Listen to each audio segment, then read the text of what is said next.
Can I come to your party? You stink of cheap things.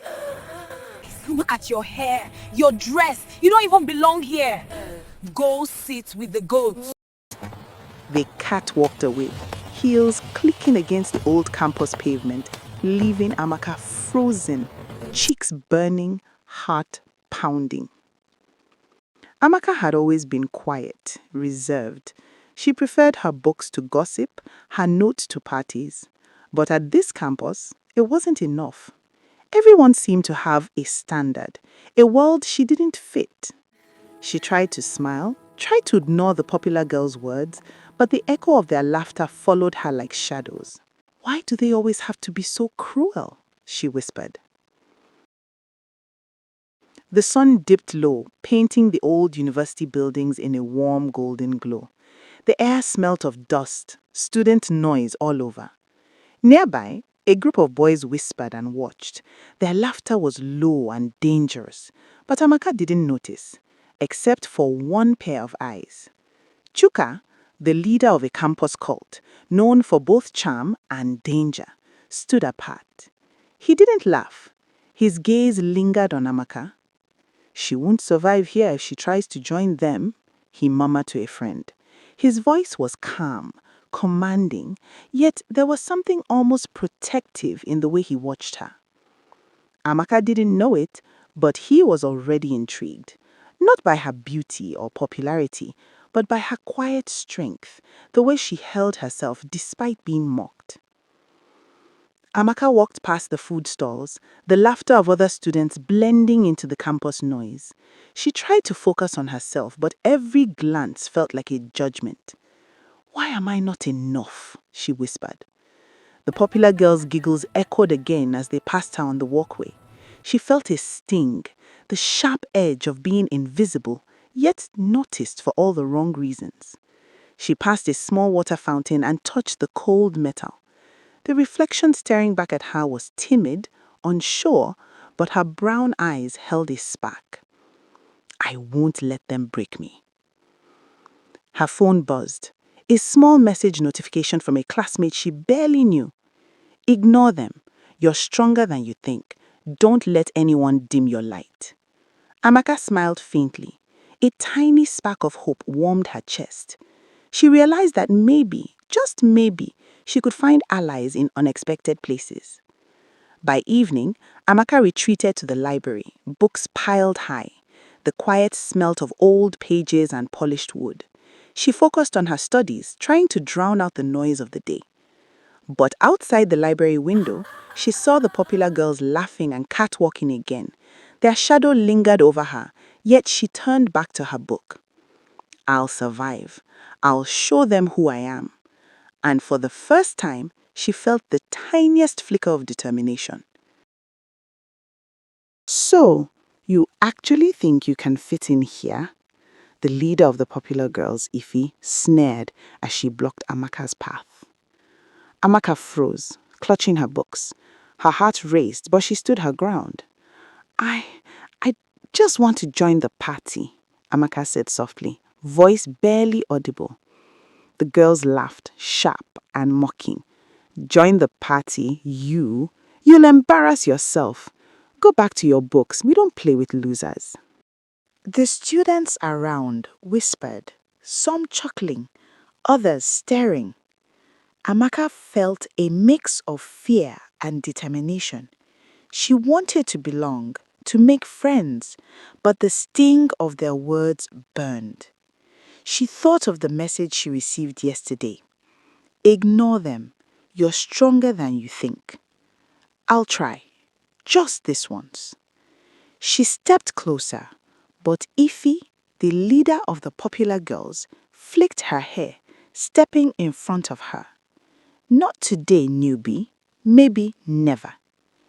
Chuka stepped forward from the shadows, arms crossed, calm but imposing. "That's enough," he said, quietly but firmly.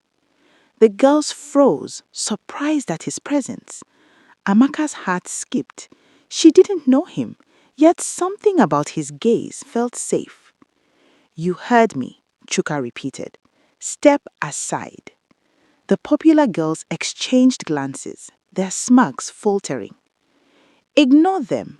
Come sit with us, said Tenny, a classmate who was not in support of the popular girls.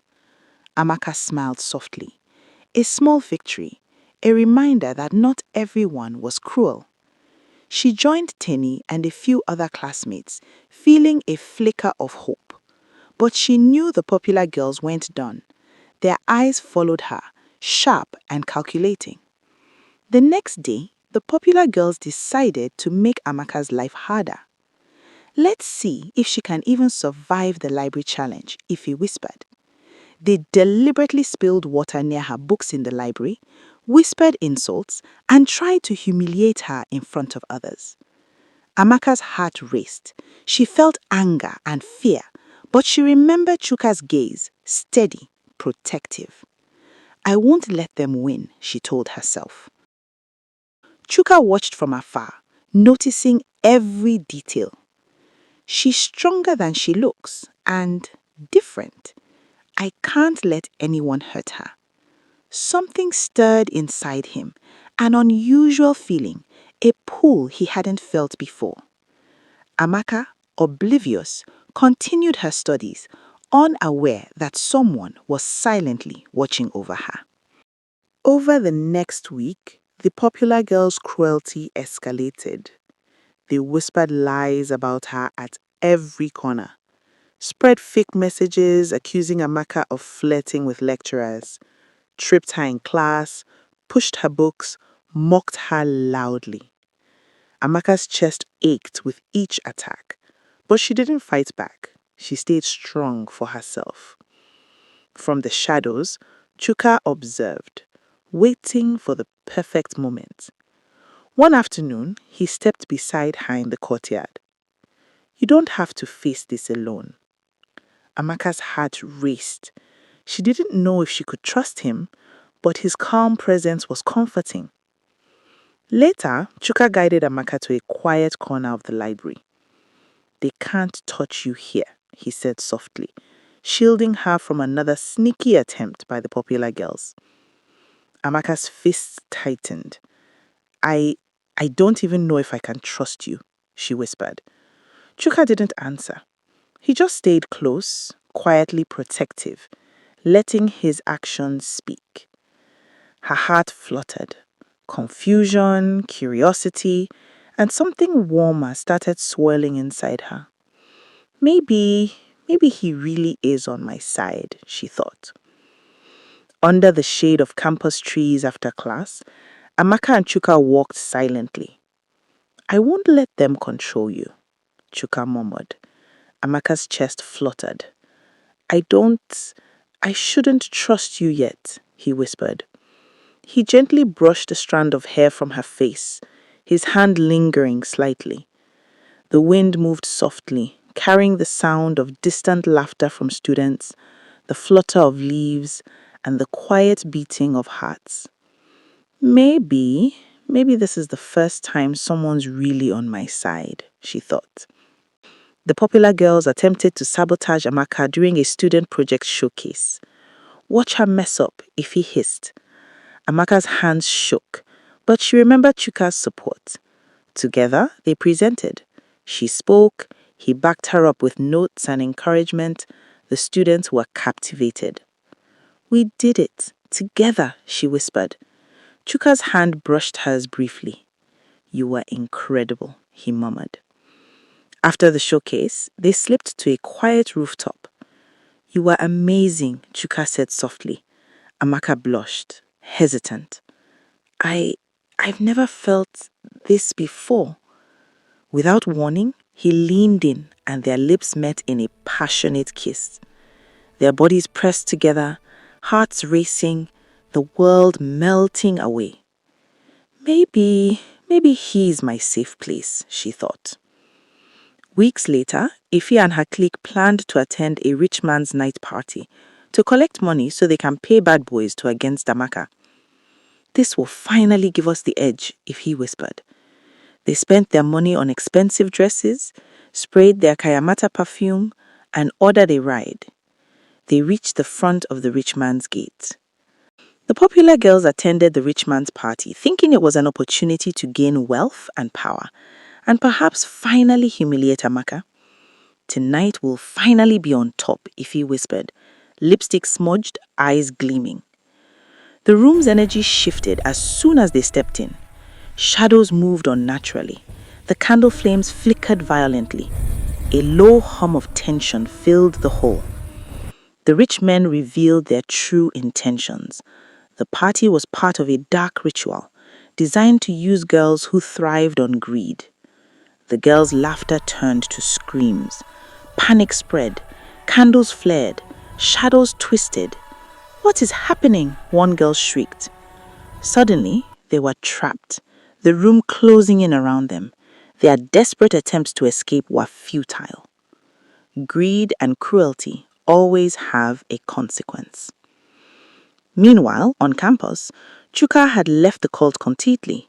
He focused on his studies and building a stable life with Amaka. "I don't need their path anymore," Chuka murmured, turning away from old friends. Amaka noticed the change. He was calmer, more dependable, the kind of protector she could truly trust. They walked through campus together, hand in hand. Her smile was brighter, her steps lighter. "I can finally breathe," she whispered, feeling safe. Amaka wasn't just happy, she had grown. She stood taller, walked prouder, and no one could shake her peace. One afternoon, she saw the empty spots of her former bullies at a campus event. Whispers reached her. The popular girls had been caught in the ritual at the rich man's party. So, greed really does catch up to you, Amaka thought quietly. She didn't gloat, she didn't laugh. She simply kept walking forward, hand in Chuka's, heart at peace. Weeks later, Amaka visited the graves of the popular girls, flowers in hand. "May you finally learn," she whispered, placing the bouquet.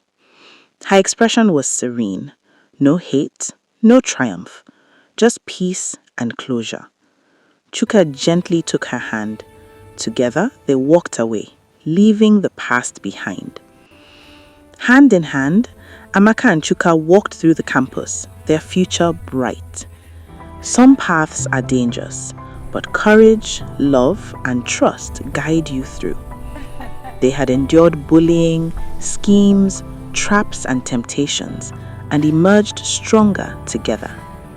Greed and cruelty always have a price. True allies are revealed in times of challenge. Love and courage protect and empower you. Stand firm, stay patient, and growth will follow.